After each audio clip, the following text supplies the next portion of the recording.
What is the cost of not having trust with an organization? Isn't there a huge financial cost to that? And just look at it from our country's perspective right now. What is the cost of us not being able to trust CEOs of companies to make decisions that's best for their employees and best for their stockholders? Or what is the cost of us not being able to trust our government officials? Or what is the cost of us not being able to trust people who have taken out loans and haven't been able to pay them back? Aren't we paying a huge financial cost right now in our country based upon a lack of trust? We're in an economic recession that was really preceded by a trust recession. It's phenomenal. Now, your organization may not be paying $1 trillion because it doesn't have a good foundation of trust or doesn't have a culture of trust, but your organization is paying a trust tax if it does not have trust as a center point of it there. And just think, if you trusted people in your organization, look at all the politics. People sick of playing politics in business today? Look at all the backdoor stuff that would just go away because if somebody said something to you, you knew they meant exactly what they said.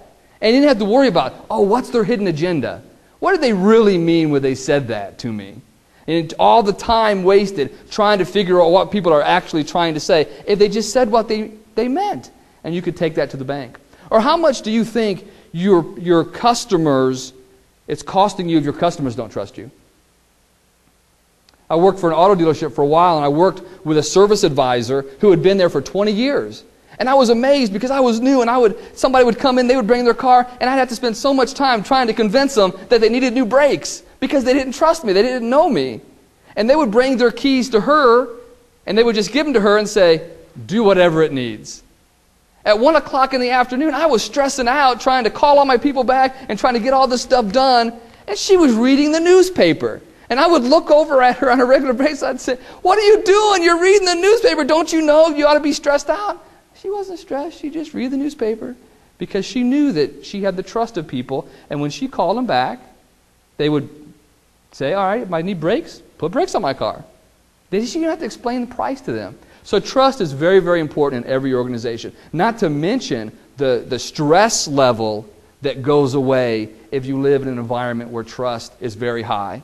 Now, when we talk about trust, there's really 3 different elements that go into trust. A lot of times when we think of trust, we think of integrity, don't we? We think that somebody is honest. And if they're honest, they're trustworthy. But there's a lot more to it than just the integrity or the character part of it. For instance, a lot of people trust their accountant, right? Hopefully so. Hopefully you're still reading your tax returns, but you trust your accountant because you know that if they don't do a good job, you're going to end up paying more to the government than you really want to. Or if they do a really, really, really good job, you might end up going to jail. And so you have to really, really trust your accountant. And so hopefully your accountant has character. They're people of integrity. They're going to do it right. However, would you trust your accountant to perform brain surgery on you?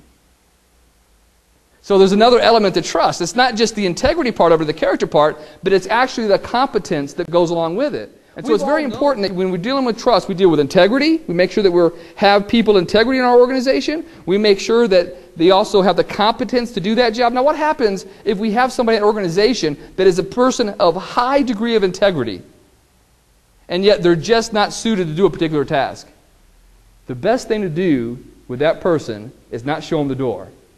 The best thing to do with that person is try to find them a place in your organization where they are competent. Because it's so much harder to find somebody who has integrity than it is to find somebody who has the skill to do a particular job. And so we don't want the job. But there's also another part of trust, and that has to do with compassion, or how people get along together. We have to trust that people are going to be living by things like the golden rule, and they're going to be honest and trustworthy with their interactions with our clients, with our vendors, and with one another. So trust really has 3 different elements to it. It has this element of integrity, that you have the character to do the job. It has this element of it of competence, that you have the ability to do the job. And then it has the element of compassion to it, that you're willing to work with other people to get the job done.